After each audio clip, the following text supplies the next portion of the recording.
ఈ రోజు మనం తెలంగాణ రాష్ట్ర ప్రభుత్వం రేవంత్ రెడ్డి గారి నాయకత్వంలో 42% చట్టంగా చేసుకొని ఆ చట్టం కేంద్ర స్థాయిలో ప్రభుత్వం ద్వారా అమలు చేయించుకొని 42% బీసీలకు స్థానిక సంస్థల్లో ఉపాధి విద్యా అవకాశాల్లో తీసుకోవాలని ఇక్కడికి వచ్చినాం.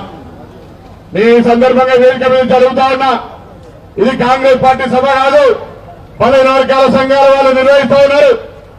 ఏ Bharatiya Janata party TRS party శాసనసభ వేదికగా మేము బేషరతుగా బిల్లుకు మద్దతు ఇస్తున్నటువంటి వాళ్ళు ఇలా ఈ వేదిక మీదకి ఎందుకు రాలేదు?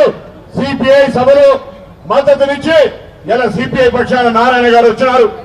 దేశం మొత్తం మీద అనేక రాష్ట్రాల పార్లమెంట్ సభ్యులు ఇక్కడికి వచ్చినారు.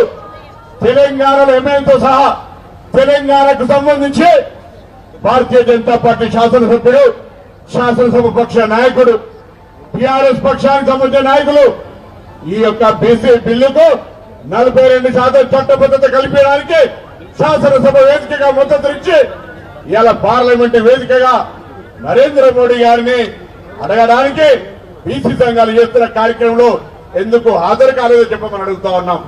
ఈ రోజు ఒకటే మాట, తప్పనిసరి పరిస్థితులు అనివార్యమైంది. రాహుల్ గాంధీ గారు ఏనాడైతే కన్యాకుమారి నుంచి కశ్మీర్ దాకా యాత్ర చేసే సందర్భంలో వారికి ఉన్నటువంటి స్థానిక పరిస్థితులు అవగాహన కలిగి జితనే ఆబాదీ ఉత్తరే ఇచ్చేదారి అన్నారు. ఆ విధంగా కేంద్రంలో అధికారంలో రాకుండా రాష్ట్రంలో కాంగ్రెస్ ప్రభుత్వం అధికారంలోకి వచ్చిన తర్వాత ఇలా దేశంలో దిక్సూచిగా దేశంలో 29 రాష్ట్రాలకు మార్గదర్శకంగా తెలంగాణ ప్రభుత్వం